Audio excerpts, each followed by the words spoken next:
Okay, thank you very much. This is big stuff. We appreciate you being here.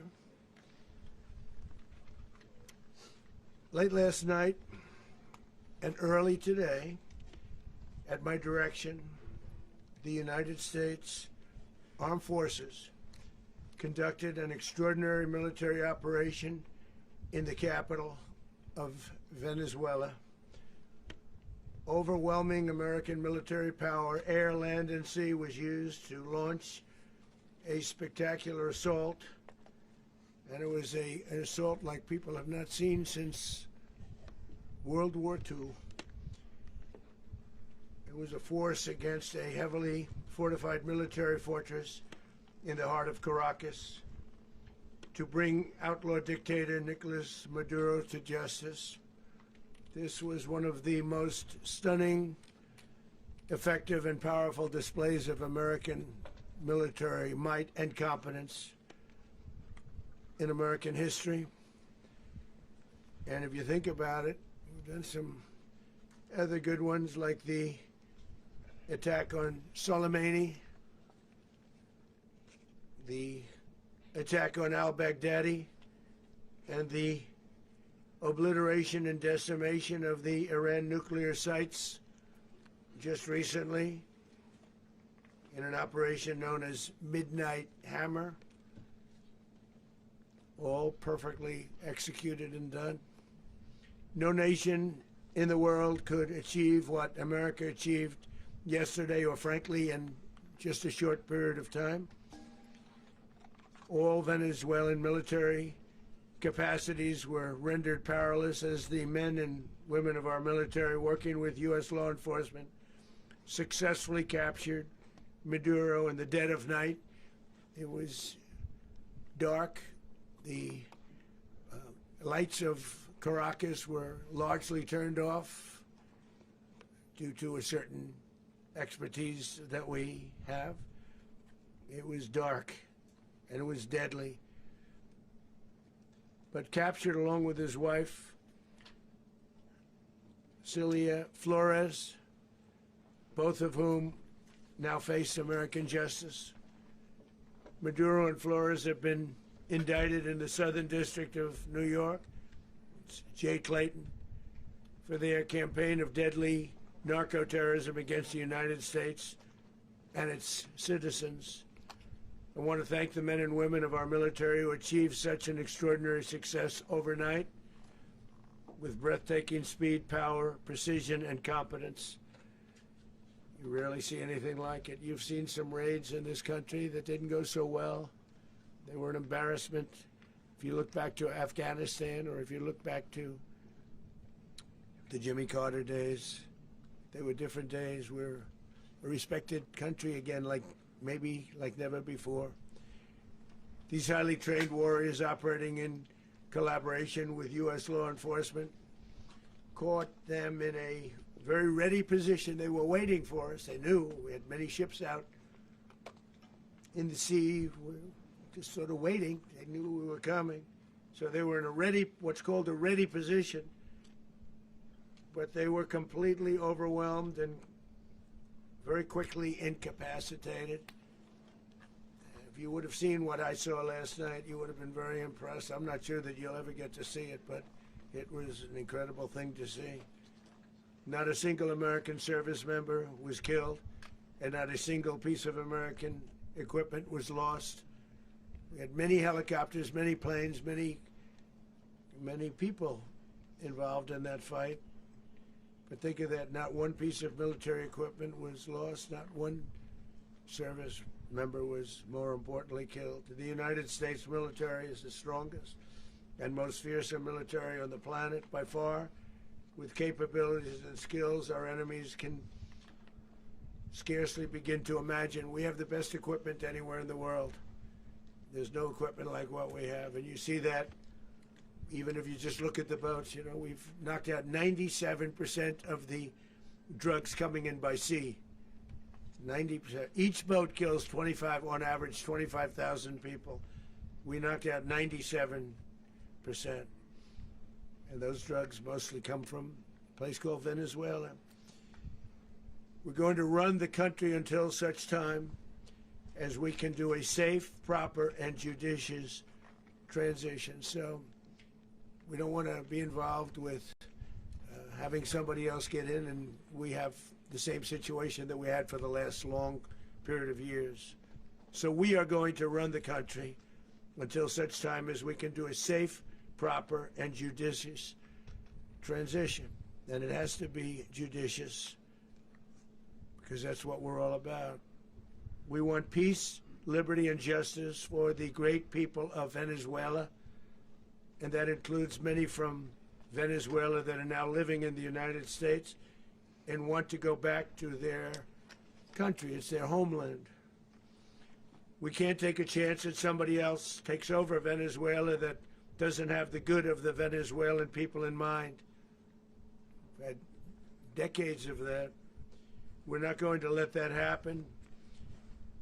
We're there now, and what people don't understand, but they understand as I say this, we're there now, but we're going to stay until such time as the proper transition can take place. So we're going to stay until such time as, we're going to run it essentially until such time as a proper transition can take place. As everyone knows, the oil business in Venezuela has been a bust, a total bust, for a long period of time. They were pumping almost nothing by comparison to what they could have been pumping and what could have taken place. We're going to have our very large United States oil companies, the biggest anywhere in the world, go in, spend billions of dollars, fix the badly broken infrastructure, the oil infrastructure, and start making money for the country. And we are ready to stage a second and much larger attack if we need to do so. So we were prepared to do a second wave if we needed to do so. We actually assumed that a second wave would be necessary, but now it's probably not. The first wave, if you'd like to call it that, the first attack was so successful, we probably don't have to do a second, but we're prepared to do a second wave, a much bigger wave, actually. This was pinpoint, but we have a much bigger wave that probably won't have to do. This partnership of Venezuela with the United States of America, a country that everybody wants to be involved with because of what we were able to do and accomplish, will make the people of Venezuela rich, independent, and safe. And it will also make the many, many people from Venezuela that are living in the United States extremely happy. They suffered. They suffered. So much was taken from them. They're not going to suffer anymore. The illegitimate dictator Maduro was the kingpin of a vast criminal network responsible for trafficking colossal amounts of deadly and illicit drugs into the United States. As alleged in the indictment, he personally oversaw the vicious cartel known as Cartel de las Solas, which flooded our nation with lethal poison, responsible for the deaths of countless Americans, many, many Americans. Hundreds of thousands over the years of Americans died because of him. Maduro and his wife will soon face the full might of American justice and stand trial on American soil. Right now they're on a ship. They'll be heading to ultimately New York, and then a decision will be made, I assume, between New York and Miami or Florida. But we have people where the overwhelming evidence of their crimes will be presented in a court of law. And I've seen it. I've seen what we have. It's both horrible and breathtaking that something like this could have been allowed to take place. For many years after his term as president of Venezuela expired, Maduro remained in power and waged a ceaseless campaign of violence, terror, and subversion against the United States of America, threatening not only our people, but the stability of the entire region. And you all saw it. In addition to trafficking gigantic amounts of illegal drugs that inflicted untold suffering and human destruction all over the country, all over in particular the United States. Maduro sent savage and murderous gangs, including the bloodthirsty prison gang Tren de Aragua, to terrorize American communities nationwide, and he did indeed. They were in Colorado. They took over apartment complexes. They cut the fingers off people if they called police. They were brutal, but they're not so brutal now. And I just have to congratulate our military, Pete and everybody, and our National Guard, because the job that they've done, whether it's in Washington, D.C., where we have a totally safe city, where it was one of the most unsafe cities anywhere in the world, frankly, and now we have no crime in Washington, D.C. We haven't had a killing. We had the terrorist attack a few weeks ago.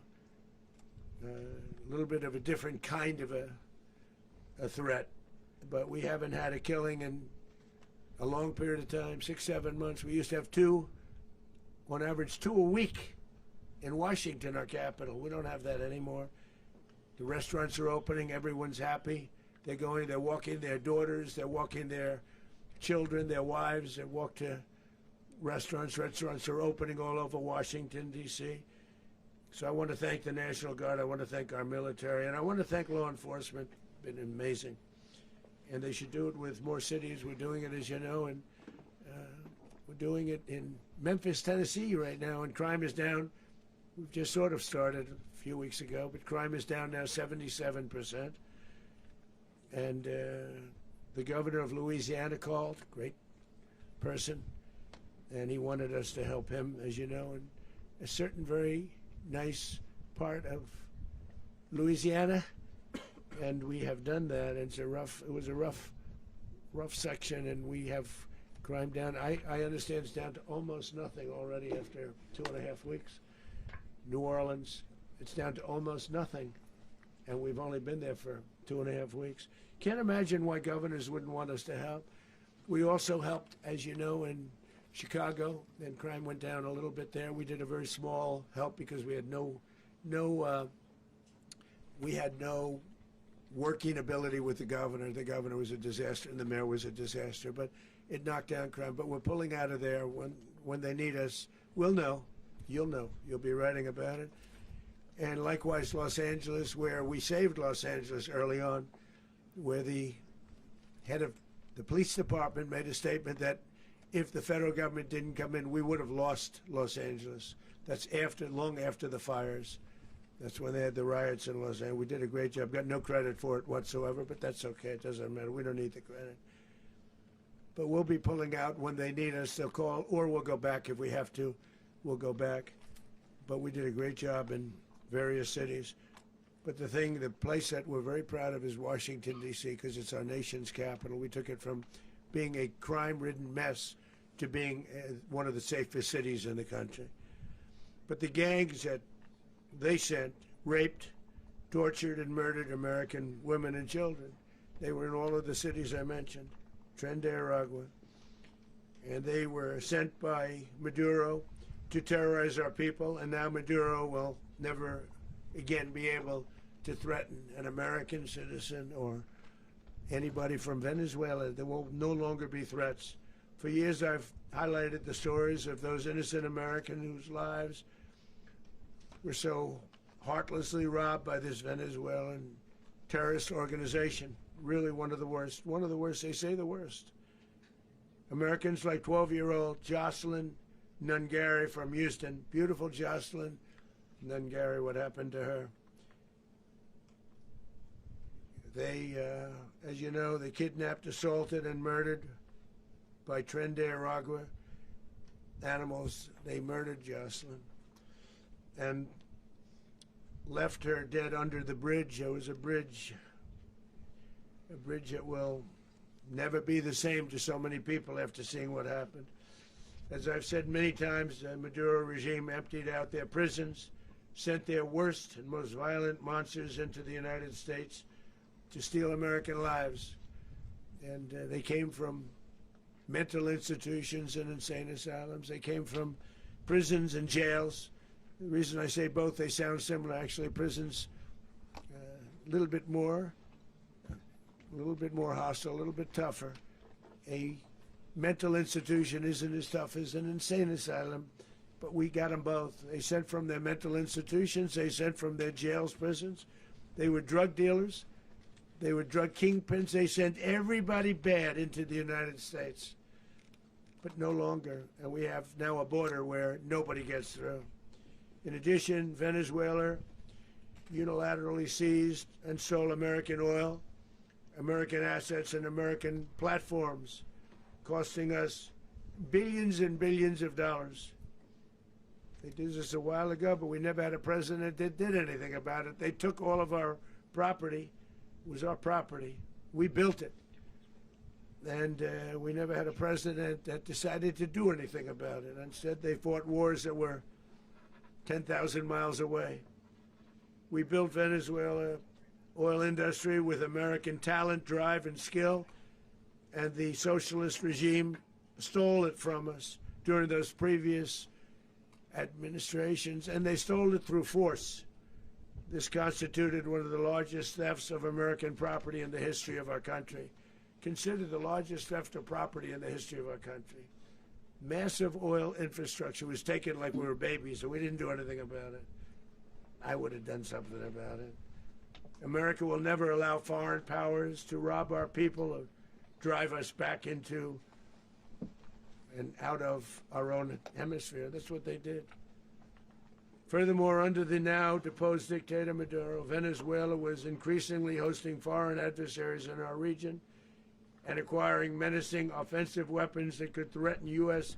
interests and lives. And they used those weapons last night.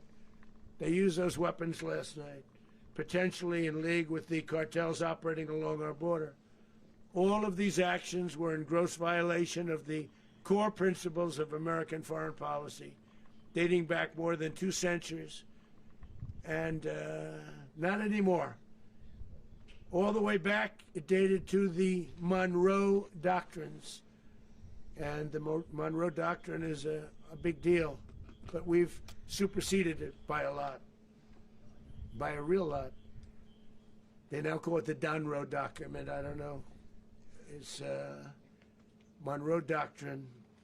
We sort of forgot about it. It was very important, but we forgot about it. We don't forget about it anymore. Under our new national security strategy, American dominance in the Western Hemisphere will never be questioned again. Won't happen. So just in concluding, for decades, other administrations have neglected or even contributed to these growing security threats in the Western Hemisphere. Under the Trump administration, we are reasserting American power in a very powerful way in our home region. And our home region is very different than it was just a short while ago. The future will be, and we did this in my first term. We had great dominance in my first term, and we have far greater dominance right now. Everyone's coming back to us. The future will be determined by the ability to protect commerce and territory and resources that are core to national security. These are core to our national security. Just like tariffs are, they've made our country rich, and they've made our national security strong, stronger than ever before. But these are the iron laws that have always determined global power. And we're going to keep it that way. We will secure our borders. We will stop the terrorists. We will crash the cartels, and we will defend our citizens against all threats, foreign and domestic. Other presidents may have lacked the courage or whatever to defend America, but I will never allow terrorists and criminals to operate with impunity against the United States. This extremely successful operation should serve as warning to anyone who would threaten American sovereignty or endanger American lives. Very importantly, the embargo on all Venezuelan oil remains in full effect. The American Armada remains poised in position, and the United States retains all military options until United States demands have been fully met and fully satisfied. All political and military figures in Venezuela should understand what happened to Maduro can happen to them, and it will happen to them if they aren't just, fair, even to their people. The dictator and terrorist, Maduro, is finally gone in Venezuela. People are free. They're free again. It's been a long time for them, but they're free. America is a safer nation. This morning, it's a prouder nation this morning because it didn't allow this horrible person and this country that was doing very bad things to us. It didn't allow it to happen. And the Western Hemisphere is right now a much safer place to be. So I want to thank everybody for being here. I want to thank General Raisin Kane. He's a fantastic man. I've worked with a lot of generals. I worked with some I didn't like. I worked with some I didn't respect. I worked with some that just weren't good. But this guy is fantastic. I watched last night one of the most precise attacks on sovereignty. I mean, it was an attack for justice. And I'm very proud of him, and I'm very proud of our Secretary of War, Pete Hegseth, who I'm going to ask to say a few words. Thank you very much. Thank you, Mr. President. Mr. President, can you explain how the U.S. will run Venezuela? Well, thank you, Mr. President. Finally, a commander-in-chief the world respects and the American people deserve. And as the President said, words can barely capture the bravery and the power and the precision of this historic operation. A massive joint military and law enforcement raid flawlessly executed by the greatest Americans our country has to offer. American warriors are second to none, the best in the world and the best of our country. What all of us witnessed last night was sheer guts and grit, gallantry and glory of the American warrior. I'm simply humbled by such men, and I tip my hat to our chairman, Dan Raisin Kane, and all those Americans who stood watch last night. Our warriors are the elite of America, and again, President Trump has your back. No other country on planet Earth, and it's not even close, could pull this kind of operation off. And no other president has ever shown this kind of leadership, courage, and resolve, the most powerful combination the world has ever seen. As the President said, our adversaries remain on notice. America can project our will anywhere, anytime. The coordination, the stealth, the lethality, the precision, the very long arm of American justice, all on full display in the middle of the night. Nicolas Maduro had his chance, just like Iran had their chance, until they didn't and until he didn't. He effed around, and he found out. President Trump is deadly serious about stopping the flow of gangs and violence to our country. Deadly serious about stopping the flow of drugs and poison to our people. Deadly serious about getting back the oil that was stolen from us. And deadly serious about reestablishing American deterrence and dominance in the Western Hemisphere. This is about the safety, security, freedom, and prosperity of the American people. This is America first. This is peace through strength. And the United States War Department is proud to help deliver it.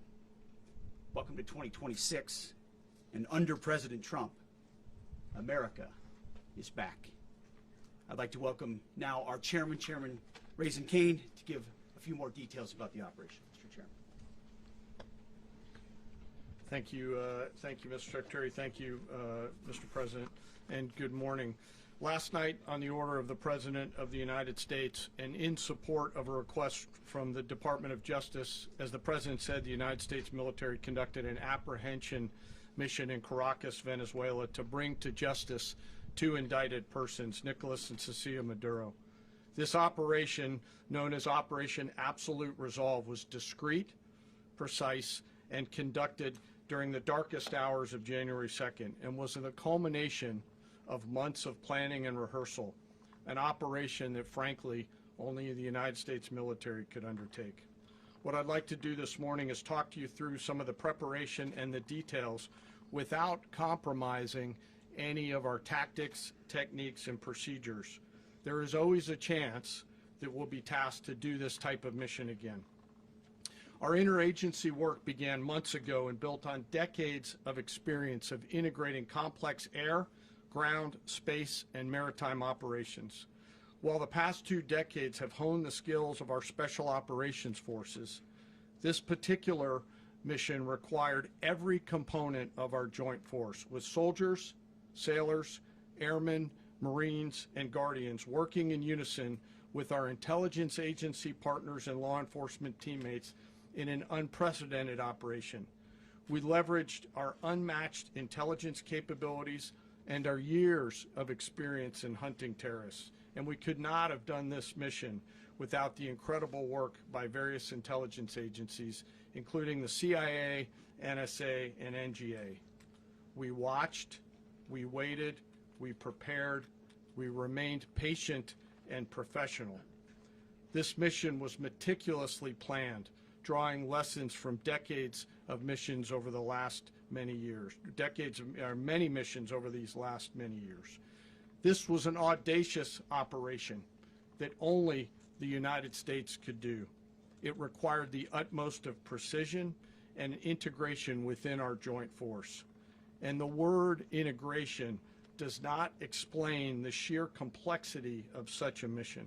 An extraction so precise it involved more than 150 aircraft launching across the Western Hemisphere in close coordination, all coming together in time and place to layer effects for a single purpose: to get an interdiction force into downtown Caracas while maintaining the element of tactical surprise. Failure of one component of this well-oiled machine would have endangered the entire mission, and failure is never an option for America's joint force. Those in the air over Caracas last night were willing to give their lives for those on the ground and in the helicopters. Let me talk a little bit about the preparation. After months of work by our intelligence teammates to find Maduro and understand how he moved, where he lived, where he traveled, what he ate, what he wore, what were his pets, in early December, our force was set pending a series of aligned events. Key was choosing the right day to minimize the potential for civilian harm and maximize the element of surprise, and minimize the harm to the indicted personnel so, as the President said, they could be brought to justice. And as the President said earlier today, weather in Venezuela is always a factor this time of the year. And over the weeks through Christmas and New Year's, the men and women of the United States military sat ready, patiently waiting for the right triggers to be met and the President to order us into action. Last night, the weather broke just enough, clearing a path that only the most skilled aviators in the world could maneuver through. Ocean, mountain, low cloud ceilings, but when tasked with a mission, this organization does not quit. At 10:46 p.m. Eastern Time last night, the President ordered the United States military to move forward with this mission. He said to us, and we appreciate it, Mr. President, good luck and Godspeed. And those words were transmitted to the entire joint force. Over the course of the night, aircraft began launching from 20 different bases on land and sea across the Western Hemisphere. In total, more than 150 aircraft, bombers, fighters, intelligence, reconnaissance, surveillance, rotary wing were in the air last night. Thousands and thousands of hours of experience were airborne. Our youngest crew member was 20, and our oldest crew member was 49, and there's simply no match for American military might. As the night began, the helicopters took off with the extraction force, which included law enforcement officers, and began their flight into Venezuela at 100 feet above the water. As they approached Venezuelan shores, the United States began layering different effects provided by Spacecom, Cybercom, and other members of the interagency to create a pathway. Overhead, those forces were protected by aircraft from the United States Marines, the United States Navy, the United States Air Force, and the Air National Guard. The force included F-22s, F-35s, F-18s, EA-18s, E-2s, B-1 bombers, and other support aircraft, as well as numerous remotely piloted drones.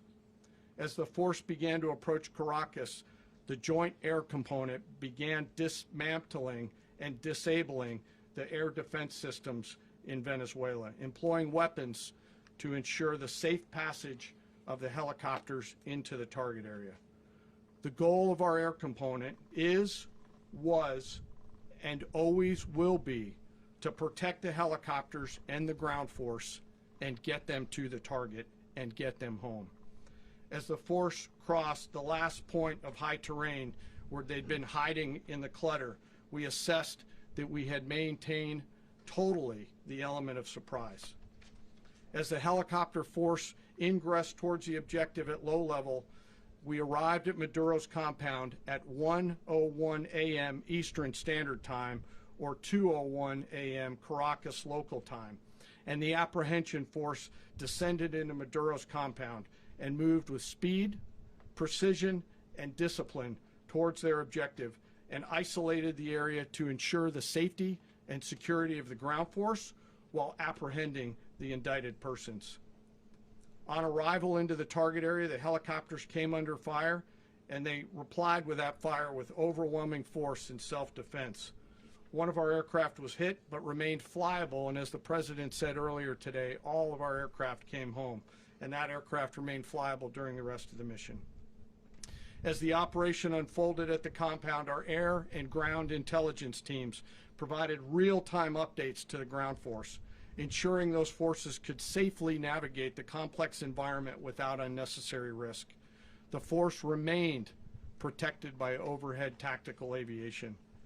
Maduro and his wife, both indicted, gave up and were taken into custody by the Department of Justice, assisted by our incredible U.S. military with professionalism and precision, with no loss of U.S. life. After securing the indicted persons, the force began to prep for departure. Helicopters were called in to exfiltrate the extraction force, while fighter aircraft and remotely piloted aircraft provided overhead coverage and suppressive fire. There were multiple self-defense engagements as the force began to withdraw out of Venezuela. The force successfully exfiltrated and returned to their afloat launch bases, and the force was over the water at 3:29 a.m. Eastern Standard Time with indicted persons on board, and both Maduro and his wife were embarked aboard the USS Iwo Jima. In closing, what we've witnessed today is a powerful demonstration of America's joint force. We think, we develop, we train, we rehearse, we debrief, we rehearse again and again, not to get it right, but to ensure that we cannot get it wrong.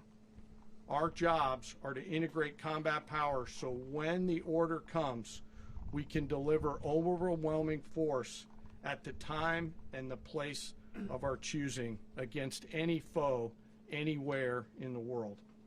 I am immensely proud today of our joint force and filled with gratitude to represent them here today. There is simply no mission too difficult for these incredible professionals and the families that stand by them and support them. As we stand here this morning, our forces remain in the region at a high state of readiness, prepared to project power, defend themselves, and our interests in the region. This operation is a testament to the dedication and unwavering commitment to justice and our resolve to hold accountable those who threaten peace and stability. In closing, I want to express my heartfelt gratitude to the brave men and women who executed this mission. Their courage and tireless commitment to our nation are what makes us strong. Thank you, Mr. Secretary, and thank you, Mr. President. Well, I don't have much to add to what you've heard now, other than the following points. Nicolas Maduro was indicted in 2020 in the United States. He is not the legitimate president of Venezuela. That's not just us saying it.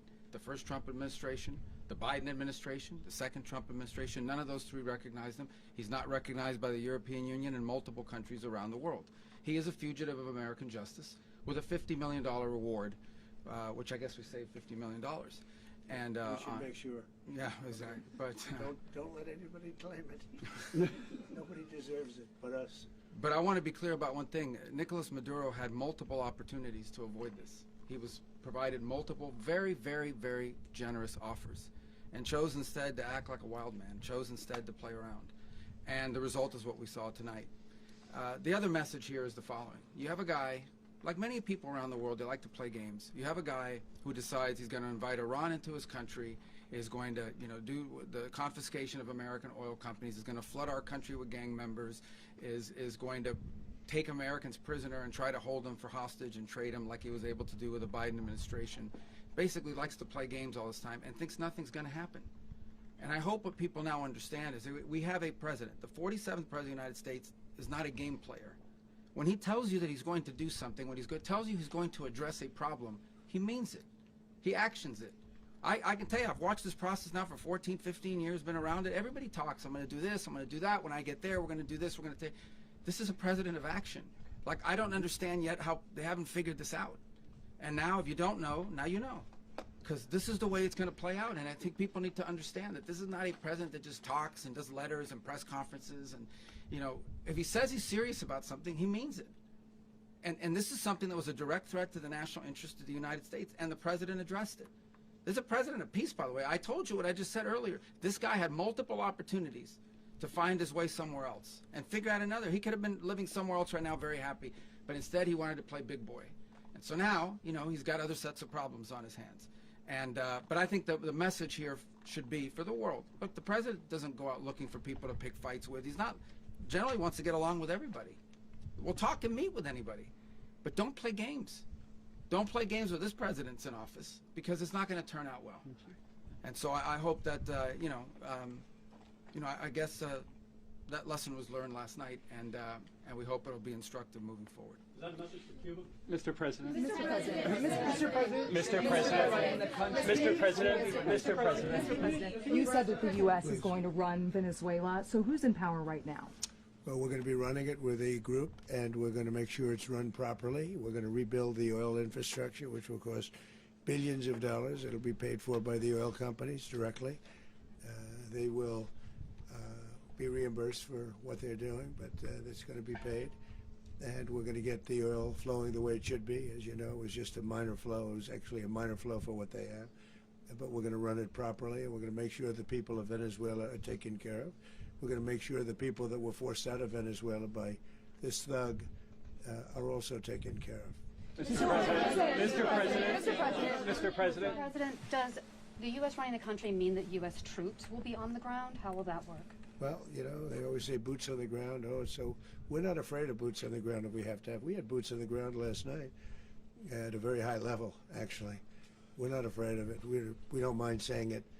But we're going to make sure that that country is run properly. We're not doing this in vain. This is a very dangerous attack. This is an attack that could have gone very, very badly. Could have gone very badly. We could have lost a lot of people last night. We could have lost a lot of dignity. We could have lost a lot of equipment. The equipment is less important, but we could have lost a lot. And we're going to make sure that this is proper. We're there now. We're ready to go again if we have to.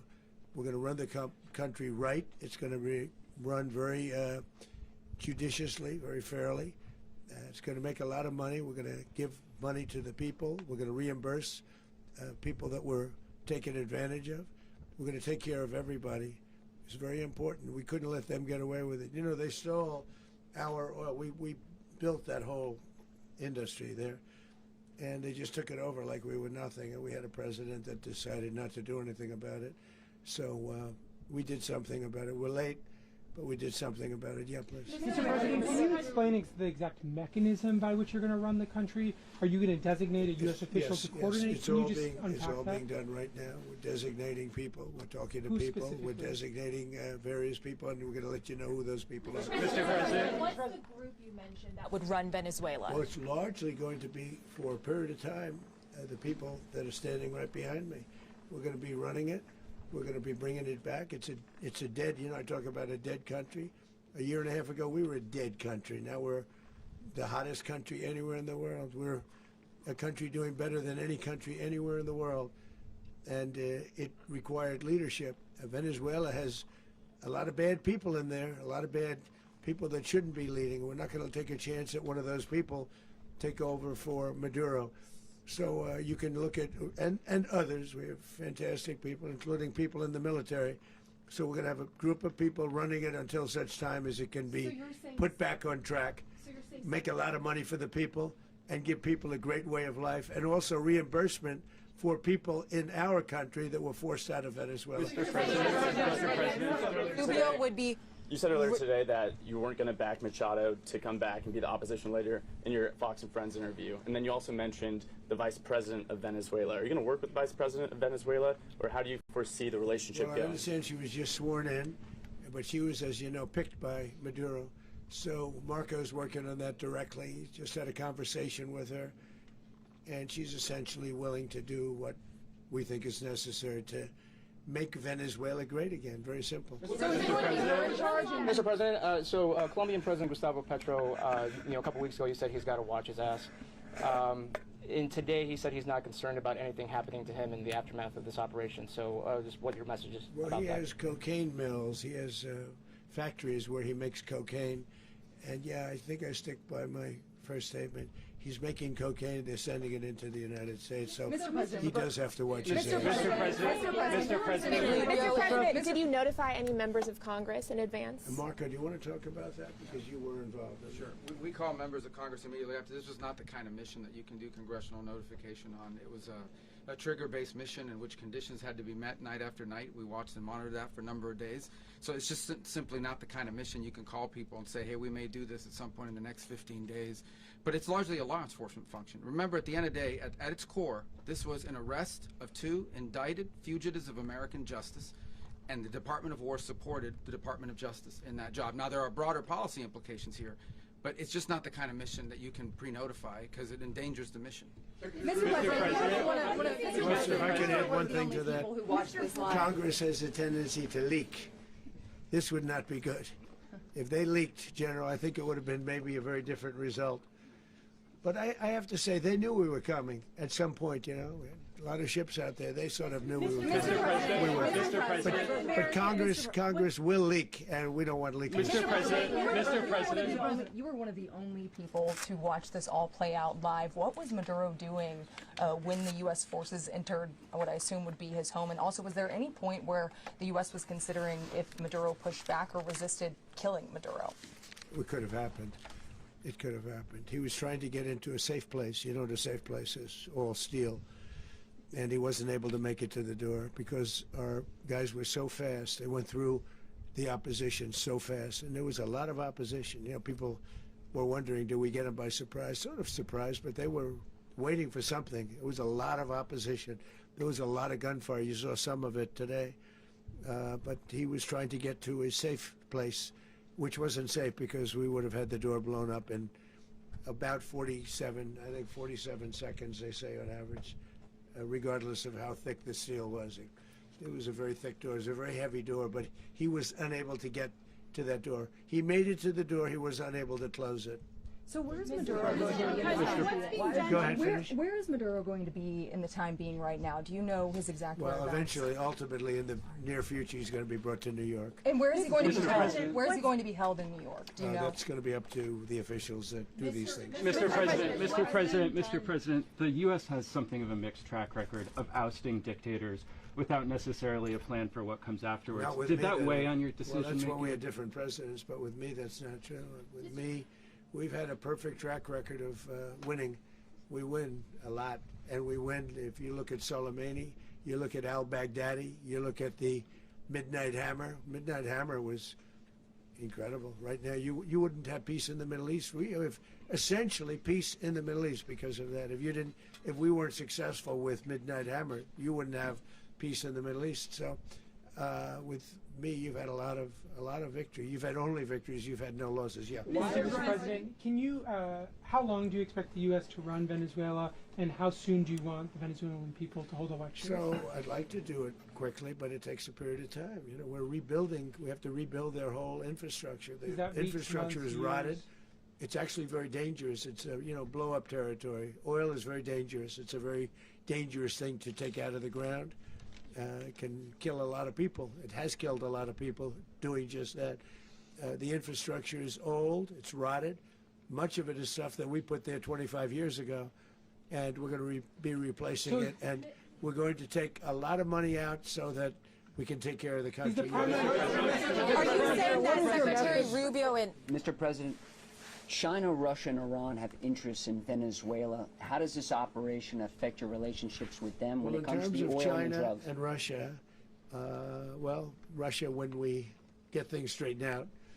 But in terms of other countries that want oil, we're in the oil business. We're going to sell it to them. We're not going to say we're not going to. In other words, we'll be selling oil probably in much larger doses because they couldn't produce very much because their infrastructure was so bad. So we'll be selling large amounts of oil to other countries, many of whom are using it now, but I would say many more will come.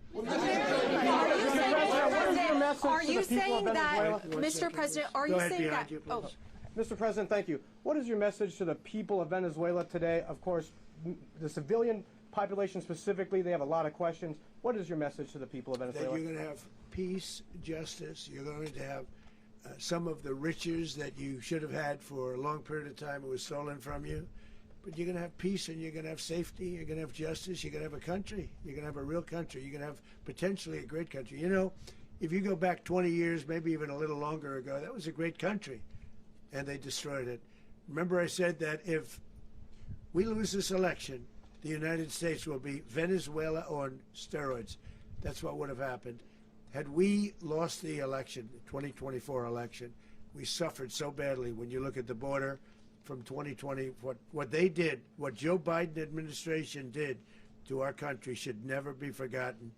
But if we had to go through another year of that, we would be exactly where Venezuela was in terms, I used to say, if they win, we're going to be Venezuela on steroids, and that's what would have happened. President, thank you. Are you saying that Secretary Hegseth and Rubio are going to be running Venezuela, and will you be sending in U.S. military They're troops going to to be a provide? team that's working with the people of Venezuela to make sure that we have Venezuela right. Because for us to just leave, who's going to take over? I mean, there is nobody to take over. You have a vice president who's been appointed by Maduro. And right now she's the vice president, and she's, I guess, the president. She was sworn as president just a little while ago. She had a long conversation with Marco, and she said, we'll do whatever you need. I think she was quite gracious, but she really doesn't have a choice. We're going to have this done right. We're not going to just do this with Maduro, then leave like everybody else, leave and say, let it go to hell. If we just left, it has zero chance of ever coming back. We'll run it properly. We'll run it professionally. We'll have the greatest oil companies in the world going and invest billions and billions of dollars and take out money, use that money in Venezuela. And the biggest beneficiary are going to be the people of Venezuela. And also, I can't stress this strongly enough, the people that got thrown out of Venezuela that are now in the United States, and frankly, some want to stay, and some probably want to go back. Yeah. So, Mr. President, what is being done to protect Americans in the country, and were any of the detained Americans Well, right now they're arrested very last protected night? because nobody's going to mess with us. They're very protected. The people of, and we let them know that you better not touch one of them. Are you concerned that bad elements of the Maduro regime will remain in place? Well, we know who they are. We're on them, and they're acting much differently now than they would have acted 2 days ago. And what can you Okay, say wait, about behind you, please. Mr. President, why is running a country in South America America first? Well, I think it is because we want to surround ourselves with good, we want to surround ourselves with stability. We want to surround ourselves with energy. We have tremendous energy in that country. It's very important that we protect it. We need that for ourselves. We need that for the world. And we want to make sure we can protect it. Mr. President, on oil? Yes, sir. Please, go ahead. Yeah, is there a message here for Cuba and Diaz-Canel? Well, Cuba's an interesting case. Cuba is, not doing very well right now. That system has not been a very good one for Cuba. The people there have suffered for many, many years. And I think Cuba is going to be something we'll end up talking about because Cuba is a failing nation right now, very badly failing nation. And we want to help the people. It's very similar in the sense that we want to help the people in Cuba, but we want to also help the people that were forced out of Cuba and living in this country. Do you want to say something about that, Marco, please? Well, I mean, I just gave you a statement a few minutes ago about, when the president speaks, you should take him seriously. So suffice it to say, Cuba is a disaster. It's run by incompetent, senile men, and in some cases, not senile, but incompetent nonetheless. It has no economy. It's in total collapse. And by the way, they were, all the guards that helped protect Maduro, this is well known, their whole spy agency, all that were full of Cubans. I mean, they basically, it's amazing. This poor island took over Venezuela in some cases. One of the biggest problems that Venezuelans have is they have to declare independence from Cuba. They tried to basically colonize it from a security standpoint. So, yeah, look, if I lived in Havana and I was in the government, I'd be concerned, at least a little bit. Are you cutting off the oil flow to Cuba from Venezuela? Well, the president already announced a week ago that anything that's sanctioned, it's sanctioned oil, it's not going to be allowed to get there. So that's an The answer is yes. Mr. President. Is the U.S. aware of the location of opposition leader Machado, and have you been in contact with her? No, we haven't. Really, no, we haven't. Mr.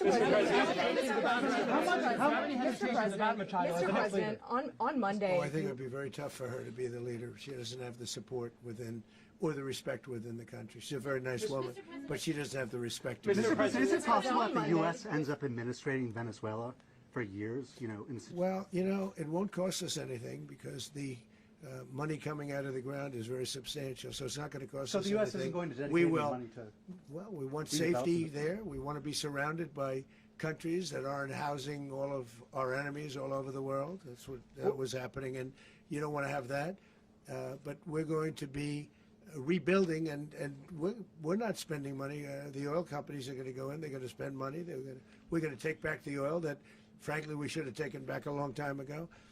A lot of money is coming out of the ground. We're going to get reimbursed for all of that. We're going to get reimbursed for everything that we spend. So it's going to be a very important. This is a very big evening that took place last night.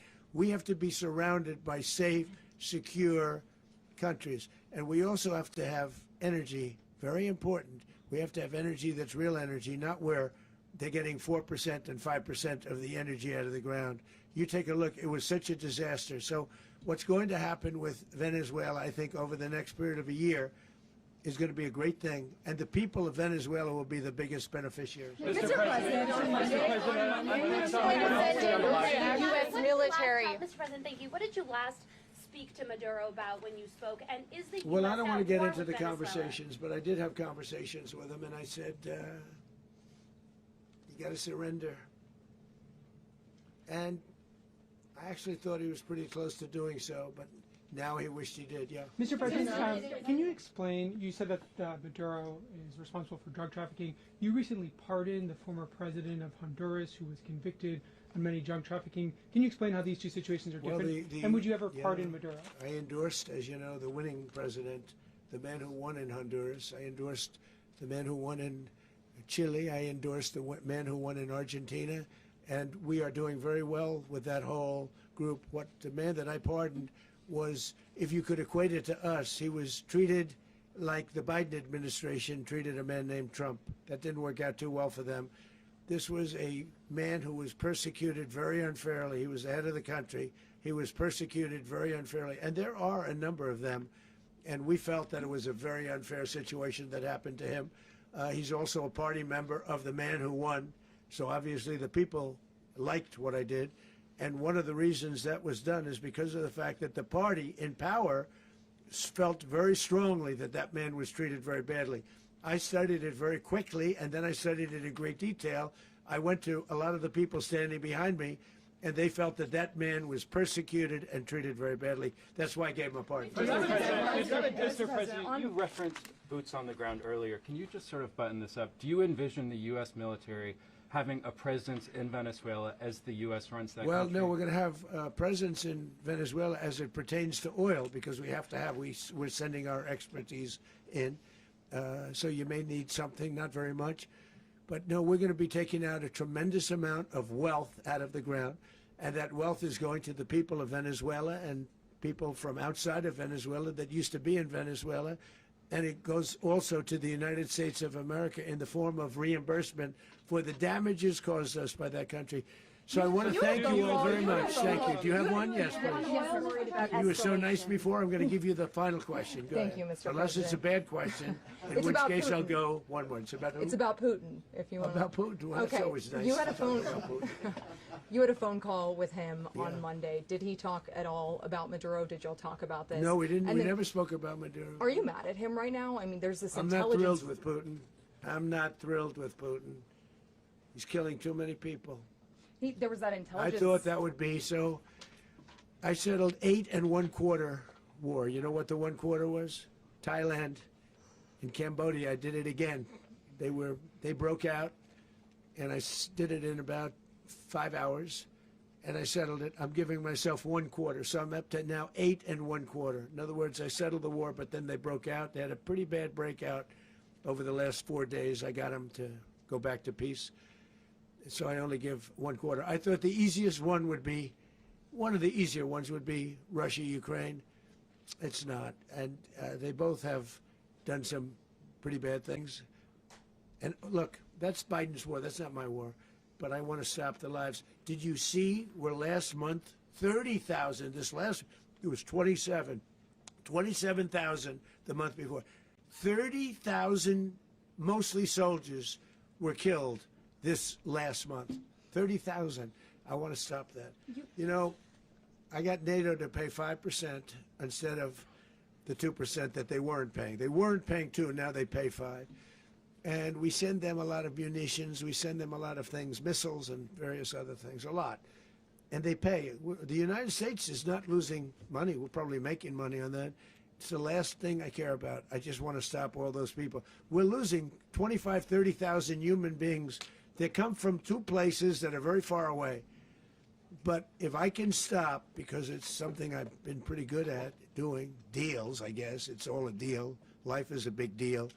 But if I can stop that war and stop 30,000 young people, in addition to the fact that people are being killed in Kiev, people are being killed in other cities throughout, you know, a much smaller number, but they're being killed, viciously killed. So I'm not happy about it. I thought that would be something that would get solved. We have Mr. Witkoff here. I think that we're making progress, but that's a war that should have never happened. If I were president, it would have never happened. Putin says it. Everybody says it. If I were president, that would have never happened. But I inherited that war. That was Joe Biden, Zelensky, and Putin. I came into the situation, and it's a mess. And I will say this. I watched an operation last night that was so precise, that was so brilliant. I mean, it was incredible. If we had our people, like this general and our people involved, that war would not have gone on very long, that I can tell you. You told me That war, to use an old term, that war has become a bloodbath. And we want it to get stopped. Thank you very much. Are you concerned a rogue Venezuelan general can take over the country? Can you talk about your conversation?